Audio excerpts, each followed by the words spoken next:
అందరికీ నమస్కారం అండి. ఈరోజు నేను మీకు వినిపించబోయే నవల ఓ తల్లి అంతర్మథనం. రచయిత గంటి భానుమతి గారు. ఎపిసోడ్ 6 అండి. ఇక వెళ్దామా మరి నవల్లేకి. అరుంధతి రాజేశ్వరి వాళ్ళ ఇంటికి వెళ్ళడానికి గుమ్మం దాటుతుంటే ఏంటో అంత కొత్తగా అనిపించింది. ఇల్లు వదిలి ఎక్కువ రోజులు కూడా కాలేదు, 4 రోజులే అయింది. అయినా ఎన్నో రోజులైందో ఈ కారిడార్లో ఫ్లాట్లను చూసి అని అనుకుంటూ లిఫ్ట్ వైపు నడిచింది. లిఫ్టులో నుంచి బయటికి వచ్చి విశాలంగా ఉన్న టెర్రస్ పైకి అడుగుపెట్టింది. ఒక్కసారి రెవ్వును వీచిన గాలి ఆమెను ఊపేసింది. జుట్టు చీర రెండూ ఎగిరాయి. వాటిని సవరించుకుంటూ అటూ ఇటూ నడిచింది. హాయిగా అనిపించింది. మనసు కూడా చల్లబడింది. పిట్టగోడని ఆనుకొని నుంచుని బయట కనిపిస్తున్న నగరాన్ని చూస్తుంటే అన్నీ మర్చిపోయింది. పై చిన్న గార్డెన్ కూడా ఉంది. రకరకాల మొక్కలు, పాత బకెట్లలో, చిన్న చిన్న ప్లాస్టిక్ టబ్బుల్లో పూలు తొంగి చూస్తున్నట్లు పిందెలతో ఉన్న వంకాయలు, టమోటా, పచ్చిమిరపకాయ మొక్కలు ఉన్నాయి. రంగురంగుల పూలతో ఉన్న పూల చెట్లను కుండీల్లో పిట్టగోడ దగ్గర వరుసగా ఉన్నాయి. కళ్ళకి ఎంతగానో ఆహ్లాదంగా అనిపించింది. వాటన్నిటినీ చూస్తూ కాసేపు అక్కడే ఉంది. ఓసారి ఆమెను అడిగింది, ఒంటరిగా ఉంటున్నానని మీకు అనిపిస్తుందా? మట్టిని, మొక్కని, ఆకును, పువ్వుని, ఉదయాన్ని, సాయంత్రాన్ని, సాటి మనిషిని, తోటి జీవిని ప్రేమించినప్పుడు ఒంటరితనం ఎందుకుంటుంది? నిజమే, ప్రకృతిలో లీనమైనప్పుడు ఒంటరి వాళ్ళు ఎందుకవుతాం? టెర్రస్కి ఒకవైపు ఉన్న ఫ్లాట్లు రాజలక్ష్మి గారిది. ఒకవైపు 2 కుర్చీలున్నాయి. ఉదయం ఎండకి అక్కడ కూర్చుంటానని ఆమె అంది. మెల్లగా ఆ ఇంటి వైపు వెళ్ళింది. తలుపు కొట్టక్కర్లేకపోయింది, ఎందుకంటే తలుపు తీసే ఉంది. ఎదురుగా రాజ్యలక్ష్మి గారు ఒక పెద్ద సోఫాలో కూర్చొని ఉన్నారు. ఆమెకు ఒక పక్కగా ఓ ప్లాస్టిక్ కుర్చీలో ఒక 25-30 ఏళ్ల స్త్రీ కూర్చొని ఉంది. ఇద్దరు కూడా తలలు తిప్పి తలమ వైపు చూశారు. రారా అంటూ రాజ్యలక్ష్మి కదులుతూ ఆహ్వానించింది. అరుంధతి లోపలికి వస్తూనే ఆ అమ్మాయి వైపు చూసింది. ఆ అమ్మాయి కూడా అరుంధతిని చూసింది. ఆమె చేతిలో ఒక పుస్తకం ఉంది. ఏదో చదువుతున్నట్టుగా ఉంది. వేలు పెట్టి ఉంది. ఆమెను అరుంధతి ఎప్పుడూ చూడలేదు. నిజానికి ఆ ఫ్లాట్లో ఉన్న వాళ్ళల్లో చాలామందిని అరుంధతి ఎప్పుడూ చూడలేదు. అసలు ఆమె బయటికి రావడమే తక్కువ. ఎదురుపడ్డ వాళ్ళతో కూడా పెద్దగా మాట్లాడేందుకు ప్రయత్నించదు. పరిచయము పెంచుకోలేదు కూడా. అరుంధతిని చూడగానే ఆమె చటుక్కని లేచింది. కూర్చోమ్మా, నేను ఈ కుర్చీలో కూర్చుంటాను అంటూ కుర్చీని కొంచెం ముందుకు జరుపుకొని కూర్చుంది. ఈమె అరుంధతి గారని 2వ ఫ్లోర్లో ఉంటారు. ఈ అమ్మాయి కృష్ణవేణి 1st ఫ్లోర్లో ఉంటుంది. నాకు పుస్తకాలు, పేపర్ చదివి పెట్టడానికి వస్తుంది అంటూ ఇద్దరిని పరిచయం చేసింది. నమస్కారం అమ్మ అని దండం పెట్టింది. అరుంధతి తల ఊపుతూ కూర్చుంది. ఎలా ఉంది రామచంద్రకి అంటూ రామచంద్ర గురించి అడిగింది. రామచంద్ర గురించి అన్ని వివరాలు చెప్పింది. చాలా మంచి కుర్రాడంటూ మొదలుపెట్టి విరాట్ చేసిన సహాయం చెప్తూ అతడిని పొగిడింది. కొడుకు గురించి చెప్పలేదు. డబ్బు పంపించాడు అని చెప్పి కొడుకుని పొగడలేదు. కృష్ణవేణి కొంచెం టీ పెట్టు, చక్కెర వేయకు, ముందు మారీ బిస్కెట్లు తీసుకురా అనగానే ఆమె లేచి వంటింట్లోకి వెళ్ళింది. ఈవిడెవరు? మీ వాళ్ళెవరైనా వచ్చారా అని అడిగింది అరుంధతి. లేదు, మా వాళ్ళ అమ్మాయి కాదు, మన బిల్డింగ్లోనే ఉంటుంది అని అన్నా కదా. ఈ మధ్య ఆమె ఎప్పుడు చేసే టీచర్ ఉద్యోగం పోయింది. భర్తకి పురోహిత్యం. ఇది వరకు బాగానే ఉండేది సంపాదన. ఇప్పుడు పెద్దగా ఏం లేదు. మన కాలనీలోనే ఉన్న సాయిబాబా గుడిలో పని. ఏదో కొంచెం జీతం. మరో గురువుగారు వచ్చారట. అందుకని చాలామంది అతని దగ్గరికే వెళ్తున్నారట. ఇది వరకు లాగా పూజలు, వ్రతాలు అవి ఏమీ లేవు. ఎవరూ పెద్దగా పిలవడం లేదు. మనకి దగ్గరలో ఉన్న ఇండస్ట్రియల్ ఎస్టేట్లో ఉన్న చిన్న చిన్న ఫ్యాక్టరీలలో రోజు పూజ చేస్తున్నాడు. అదే ఆదాయం. వాళ్ళైనా సరిగ్గా 1వ తారీఖు జీతం ఇవ్వరు. పిల్లలు పెద్దవాళ్ళు, వాళ్ళ స్కూలు జీతాలు ఎక్కువ. అందుకని నాకు అన్నిటికీ సహాయంగా ఉంటానని ఎంతో కొంత ఇవ్వమని అడిగింది. సరే అన్నాను. ఇంట్లోని పిల్లలకి అన్ని అమర్చి స్కూల్కి పంపించి ఇక్కడికి వస్తుంది. ఇక్కడ నాకు వండి పెట్టి వెళ్ళిపోతుంది. నాకు వార్తాపత్రికలు పుస్తకాలు చదివి పెడుతుంది. కూతురులా చూసుకుంటోంది. ఈ అమ్మాయికి ఎంత ఇచ్చినా తక్కువే అనుకో. అంతలో కృష్ణవేణి బిస్కెట్లు తెచ్చి పెట్టింది. అరుంధతి పరీక్షగా చూసింది. మనిషి సన్నగా ఉన్న కను ముక్కు తీరు అది బాగుంది. చదువుకున్న అమ్మాయి, టీచర్గా పనిచేసిన అమ్మాయి. ఇలా ఒక పెద్ద ఆవిడికి సహాయం వంట చేయడానికి వచ్చింది. ఏమాత్రం భేషజాజం లేకుండా పని చేయడానికి వస్తోంది. డబ్బు కావాలి కాబట్టి ఏ పనైనా పర్వాలేదనుకుంది.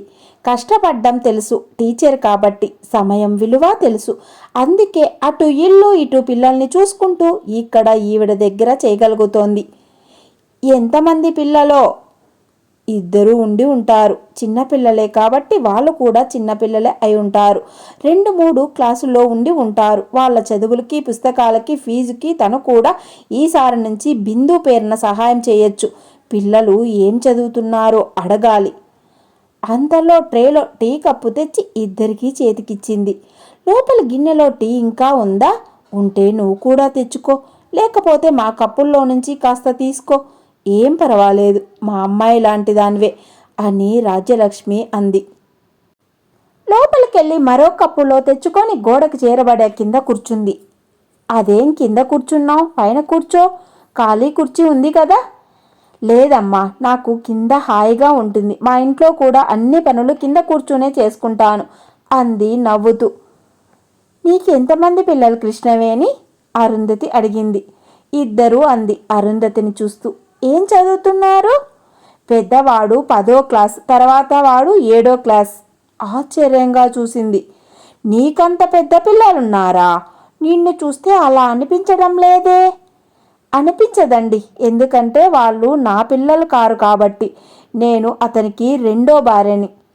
సారీ కృష్ణవేణి, ఏమనుకోకు. నీ పర్సనల్ విషయం తెలియక అనవసరంగా అడిగాను. అది ఆమె స్వవిషయం అని గిల్టీగా ఫీల్ అయింది. పర్వాలేదండి, ఇక్కడ ఇదే బిల్డింగ్లో ఉంటున్నాం. ఎప్పటికైనా తెలిసేదే కదా. అయినా ఉన్నదే కదా. నా భర్తకి 2వ పెళ్ళి. మొదటి భార్య రోడ్ యాక్సిడెంట్లో పోయింది. భార్య లేకపోతే పూజా పునస్కారాలకి పనికిరారు అని నన్ను పెళ్లి చేసుకున్నారు. అరుంధతి నిశ్శబ్దంగా ఉండిపోయింది. ఈమె చూస్తే చిన్నగా ఉంది, పిల్లలు చూస్తే పెద్దవాళ్ళు. ఈ పిల్లలు జీవితం గురించి, తండ్రి గురించి, చనిపోయిన తల్లి గురించి అన్నీ అర్థం చేసుకుని వయసులో ఉన్నారు. మరి తండ్రి ఎందుకు 2వ పెళ్ళి, ఏ పరిస్థితిలో చేసుకోవాల్సి వచ్చిందో అర్థం చేసుకున్నారా? ఈమెను తల్లిగా అంగీకరించి గౌరవిస్తున్నారా? సినిమాల్లో చూపించినట్లుగా, పుస్తకాల్లో చదివినట్లుగా సవతి తల్లి అని అవమానిస్తున్నారా? ఈ పెళ్ళి నీ ఇష్టంతోనే జరిగిందా? సందేహంగా అడిగింది. ఇలాంటి పెళ్ళిళ్ళు ఇష్టంతో జరుగుతాయా అరుంధతి? ఉభయతారకంగా ఉంటుందని చేస్తారు. కట్నం ఇచ్చుకోలేక వీళ్ళ నాన్న పౌరోహిత్యం నడపడం కోసం ఈమె అత్తగారు వాళ్ళు ఈ పెళ్ళి ఒప్పించి చేశారు అంది రాజ్యలక్ష్మి. అలా ఏం లేదండి, అదేం కాదండి. ఈ పెళ్ళి బలవంతంగా చేయలేదు, నేను ఇష్టపడే చేసుకున్నాను. మా ఇంటి పరిస్థితి నాకు చిన్నప్పటి నుంచి తెలుసు. పెద్ద కుటుంబం అని కాదు, కానీ ఆదాయం తక్కువ, ఖర్చు ఎక్కువ. నాన్నది ఒక ట్రాన్స్పోర్ట్ కంపెనీలో గుమస్తా ఉద్యోగం. పెళ్ళంటే మాటలు కాదు, లక్షలు కావాలి. వచ్చేది రోజువారు ఖర్చులకే సరిపోతుంటే పెళ్ళికి డబ్బు ఎలా? ఇవన్నీ చిన్నప్పటి నుంచి ఇంట్లో అనుకునే మాటలే. అందుకే ఎవరూ చెప్పకుండానే అన్నీ అర్థం చేసుకున్నాను. అందుకే ఆశలు ఊహలు ఏం ఎక్కువ లేకుండా పెంచుకోకుండానే పెరిగాను. అన్నిటికీ రాజీ పడిపోయే విధంగా పెరిగాను. శక్తికి మించిన ఆశలు ఊహలు అసంతృప్తిని, అసహనాన్ని, అశాంతిని, ఆఖరికి డిప్రెషన్ని ఇస్తాయి. అందుకే జీవితాన్ని యథాతథంగా ఆహ్వానించాలని మా బామ్మ అనేది. ఎప్పుడు మనకి నచ్చినట్లుగా జీవితం లేనప్పుడు ఎదురొచ్చిన జీవితాన్ని అందుకోవడమే మంచిది అనేది. మా బామ్మ, మా నాన్న, మా అమ్మ సంబంధం కుదిర్చిన పేరయ్య గారు అందరూ విషయాన్ని వివరంగా చెప్పారు. నన్ను అడిగారు. చూడమ్మా, ఈ పిల్లవాడు ఆఫీసులో ఉద్యోగం చేయడం లేదు. డిగ్రీ వరకు చదువుకున్నాడు, కానీ సరైన ఉద్యోగం దొరకలేదు. ఏవో చిన్న చితకా ఉద్యోగాలు చేశాడు, కానీ పర్మనెంట్ ఉద్యోగం అంటూ ఏదీ దొరకలేదు. చిన్నప్పటి నుంచి అప్పుడప్పుడు తండ్రి ఇంకా ఎక్కడైనా వెళ్తే ఇతనే గుడిని చూసేవాడట. వినాయక చవితి ఉత్సవాలకి పందిళ్ళ దగ్గరికి వెళ్ళి తండ్రి కొడుకులు నిత్య పూజ చేస్తారు. మహాలయ పక్షాలలో బిజీ. నమ్మకం చమకం వరకు వచ్చు. మెల్లగా అన్నీ నేర్చుకుంటున్నాడట. చిన్నప్పటి నుంచి పురుష సూక్తము, స్త్రీ సూక్త విధానంతో ఇంట్లో పూజ చేస్తుంటే చూసేవాడు. దానితో అలా చేయడం తెలుసట. కార్తీక మాసం అభిషేకాలకి తండ్రి వెనకాలే వెళ్ళేవాడట. ఉద్యోగం పైనప్పుడల్లా ఇదే చేసేవాడట. ఇంకా ఉద్యోగం కోసం ప్రయత్నించకుండా దీన్నే నమ్ముకున్నాడు. ఇప్పుడు అదే ఆధారమైంది. పౌరహిత్యం రాబడి ఎప్పుడు ఒకేలాగా ఉండదు. పైగా ఇద్దరు పెద్ద మగపిల్లలున్నారట. నువ్వు ఒక చిన్న స్కూల్లో టీచర్గా పనిచేస్తున్నావు. రేపు నీ తోటి టీచర్ల ముందు నీకు నీ భర్త పూజారని చెప్పుకోవడం అవమానంగా అనిపిస్తోందని నీకు అనిపించవచ్చు. అందుకే బాగా ఆలోచించుకో. నీకు ఇష్టమైతేనే చేస్తాం అని మా అమ్మ నాన్న ఇద్దరు 2-3 సార్లు చెప్పారు. అడిగారు కూడా. చాలా ఆలోచించాను, బాగా ఆలోచించాను. ఎంత సింపుల్గా చేసినా లక్షల్లో తేల్తారు. అంత ఖర్చు చేస్తూ పెళ్లి చేసుకోవాలని అనుకోలేదు. సరే అన్నాను. పెళ్లికి ఒప్పుకున్నానని తెలిసాక నాకు ఫోన్ చేశారు. నాకు పిల్లనివ్వడానికి ఎవరు ఇష్టపడ్డం లేదు. నీవెలా ఒప్పుకున్నావు అని అడిగారు. ఒక్కటే చెప్పాను, మా ఆర్థిక స్థితి అంతకు మించి మరేం లేదు అని అన్నాను. అరుంధతికి వెంటనే కూతురు గుర్తొచ్చింది. బిందు ఉంటే ఇంతే వయసులో ఉండేది. కానీ ఆలోచనలో ఎంత తేడా! ఈమె ఆలోచనలో ఎంత పరిపక్వత ఉంది! పరిస్థితుల్ని ఎంత చక్కగా ఆకలింపు చేసుకుంది! ఎలా సాధ్యమైంది? ఆలోచనలో ఎంత విశాల దృష్టి! ఆలోచనలో విస్తృత ఎలా పెరిగింది! ఇంటి వాతావరణం, ఇంటి పరిస్థితులు బాగా తెలియడం వల్ల, పుస్తకాలు చదవడం వల్ల కానీ బిందుకు ఇంటి పరిస్థితులు తెలియదు. ఏనాడూ చెప్పలేదు. పుస్తకాలు చదవడం అలవాట్లేదు. అందుకే దృష్టిలో మార్పు లేదు. మొదటి నుంచి ఆమె ఆలోచనలు ఎలా ఉన్నాయో బీఎస్సీలో కూడా అంతే ఎదగలేదు. అది దాని తప్పు కాదు. పుస్తకాలు చదవడం ఇంట్లో నుంచే రావాలి. తను చదవదు, దానికి రాలేదు. ఇంగ్లీష్ పుస్తకాలు చదువుతుంది, కానీ దృష్టిలో మార్పు లేదు. అందుకే దాని ఆలోచనలు కూడా అలాగే ఉంటాయి. మరోసారి తన తప్పుని అరుంధతి అంగీకరించింది. కృష్ణవేణికి డబ్బు విలువ తెలుసు. తన తల్లిదండ్రుల పరిస్థితి తెలుసు. ఇంటి ఆర్థిక పరిస్థితి తెలుసు. అంతేకాదు పరిస్థితులకు రాజీ పడ్డమంటే తెలుసు. బిందుకు ఏమీ తెలియదు. ఏది కూడా సరిగా అర్థం చేసుకోలేదు. రాజీ పడ్డమంటే తెలియదు. ఆ పదం దాని నిఘంటువులో లేదు. తప్పు దానిది కాదు. అర్థం చేసుకునే విధంగా తాను పెంచలేదు. ఏనాడు ఇంటి పరిస్థితులు, రామచంద్రానికి ఎంత జీతమో, ఎంత ఖర్చు అవుతుందో, ఎంత మిగులవుతుందో, ఏది ముఖ్యం కాదో, ఏది ఎప్పుడు చేయాలో ఏమీ ఎప్పుడూ చెప్పలేదు. ఎక్కడ సర్దుకుపోవాలో, ఎందుకు సర్దుకుపోవాలో కూడా చెప్పలేదు. ఏదైనా అడిగితే సరే ఆ సంగతి నీకెందుకు, డబ్బు సంగతి నీకెందుకు, మీరు చక్కగా చదువుకోండి అనేవారు. అక్కడ కూడా తమ మధ్య బంధము ఆర్థికమే. ఏమాత్రం భావుకత్వం లేని బంధాలు. అందుకే కొడుకు కూతురు ఇద్దరూ కూడా తను సరిగ్గా పెంచలేదని 100సారి అనుకుంది.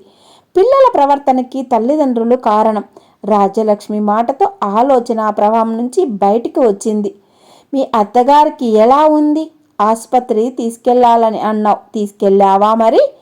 లేదమ్మా, నేను తీసుకొని వెళ్ళలేదు. ఎందుకంటే డాక్టర్ గారు 1 గంట వరకు మాత్రమే ఉంటారు కదా.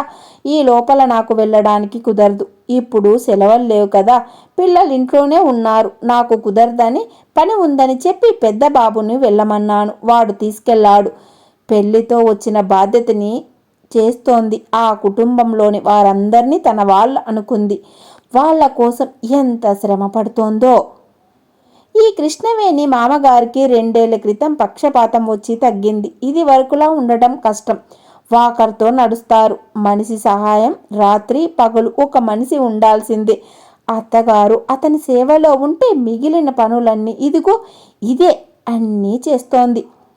అరుంధతి ఆశ్చర్యంగా చూస్తోంది. ఆ చూపులో జాలి కూడా ఉంది. కృష్ణవేణిని కోడలుగా చేసుకుని లీగల్గా ఒక పని మనిషిని తెచ్చుకున్నారా? ఈ పెళ్లి అందుకోసమే చేశారా? దిగువ మధ్య తరగతి కుటుంబాలలో చదువుకున్న, ఉద్యోగం చేస్తున్న ఆడపిల్లల జీవితాలు ఇంతేనా? ఎప్పుడో చూసిన అంతులేని కథ సినిమా గుర్తొచ్చింది. అప్పటికి ఇప్పటికి ఏం మారింది అంటే పిల్లల సంఖ్య తక్కువ, ఇప్పుడు పెళ్ళిళ్ళు చేస్తున్నారు. మనసులోనే బాధపడింది. తమ ఇంట్లో బిందుతో ఒక్క పని కూడా చెయ్యనివ్వలేదు. అది చదువుకునే పిల్ల, దానికి పని చెప్పకు అని రామచంద్ర గొడవ పెట్టేవాడు. పై పనులే రాకపోతే ఇంకా వంటిళ్ళైతే చెప్పక్కర్లేదు, వంటింట్లోకి రానివ్వలేదు. అది కూడా అంతే, ఏ పని చేసేది కాదు. నాకు చెప్పకు, కావాలంటే నువ్వు చేసుకోలేకపోతే మానే, అయినా అంతంతసేపు వంటింట్లో ఉండడం ఎందుకు, ఏదో సింపుల్గా చేసుకుంటే సరిపోతుంది అని తప్పించుకునేది. ఇదేంటి, ఇక్కడ కూడా బిందు గురించి ఆలోచనలే వస్తున్నాయి. అంతేకాదు, కూతుర్ని కృష్ణవేణితో పోలుస్తోంది. పిల్లల్ని ఇంకొకరితో పోల్చుకోకూడదని తనకి తెలియదా? తెలుసు, అయినా చేస్తోంది. తను ఒక మంచి తల్లి కాదు. ఓ తల్లి తన బాధ్యత సరిగా నిర్వర్తించలేదు. నేను నాకు నేర్పించిన ధర్మాన్ని నెరవేరుస్తున్నాను. అన్యాయం అని నీకు ఎప్పుడైనా అనిపించిందా? లేదండి, నేను ఇష్టపడి పెళ్లి చేసుకున్నాను. ఈ జీవితం ఎంత ఇవ్వాలో అంతే ఇస్తుంది. అసలు ఎంత ఇవ్వాలో తెలుసా? ఎక్కువ కావాలంటే ఇవ్వదు. అందుకే అన్యాయం అనే ప్రశ్న లేదు. నాకు పెళ్లికి ముందే అన్నీ చెప్పారు. పెళ్ళి అయ్యాక నేనేం చెయ్యాలో కూడా తెలుసు. ఈ ఇల్లు నాదనుకున్నాను, వీళ్ళు నా వాళ్ళనుకున్నాను. నిస్సహాయ స్థితిలో ఉన్న మామగారిని అలా ఎలా వదిలేస్తాను? నా ఆలోచనలు పాతకాలంవి కావచ్చు. మా బామ్మ రోజు భగవద్గీత నాతో చదివించేది, దాని అర్థం చెప్పేది. అది వింటూ పెరిగాను. మా బామ్మ ఇప్పుడు లేకపోవచ్చు, కానీ ఆమె నన్ను మలచిన తీరు నా అణువణువులో ఉన్నాయి. అందుకే నేను నాకు తెలియకుండానే భగవద్గీతను ఫాలో అవుతాను. ఏమాత్రం అంతర్గత సమస్య వచ్చినా చదువుతాను. మనసులో అలజడి మొదలైతే భగవద్గీత తీసుకుంటాను. అర్జున విషాద యోగంలో యుద్ధభీములో అర్జునుడు తన ఎదురుగా ఉన్న వారి గురించి ఏం చెప్తాడంటే, వీళ్ళు నాకు శత్రువులు కావచ్చు, కానీ వాళ్ళు అందరూ నా వారే కదా అని అంటారు. వాళ్లకు ఏదైనా అయితే తను ఎలా ఉంటాను అని అంటారు. ఆ అధ్యాయంలోది ఇది మాత్రం నేను తీసుకున్నాను. మిగిలిన సంగతి నాకు అక్కర్లేదు. ఈ ఇంటికి వచ్చాక నేను వీళ్ళని నా వాళ్ళనుకున్నాను, అందుకని పరాయి వాళ్ళను అనుకోలేదు. ఇప్పుడు మీరు అన్నారు, అన్యాయం అనిపించలేదా అని. మా బామ్మ అనేది.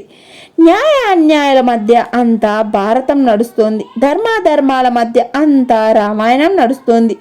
ఇందులో ఏది దేనిని అనుసరించాలో అనే కన్ఫ్యూజన్ రాకుండా ఉండడం కోసం కూడా సమాధానపరిచి భగవద్గీత కూడా ఇక్కడే పుట్టింది. అందుకే నేను ఎలా ఉండాలో చిన్నప్పటి నుంచి కొంచెం తెలుసుకున్నా. ప్రతిరోజు భగవద్గీత చదువుతాను, మా మామగారికి వినిపిస్తాను. నేను ఇలా ఉండడమే నాకు ఇష్టం. ప్రశాంతత దానంతట అదే నాకు లభిస్తోంది. నా మూలంగా ఇంట్లో గొడవలు రాకూడదు. నేను ఈ జీవితం నుంచి ఎక్కువ ఆశించలేదు. ఎలా ఎదురు వస్తే అలా స్వాగతించాను, అంగీకరించాను. ఎక్కువ ఆశిస్తే భంగపడ్డం తప్ప మరేం ఉండదండి. ఎంతో మామూలు విషయంలా చెప్పింది. అవును, అది మాత్రం నిజం.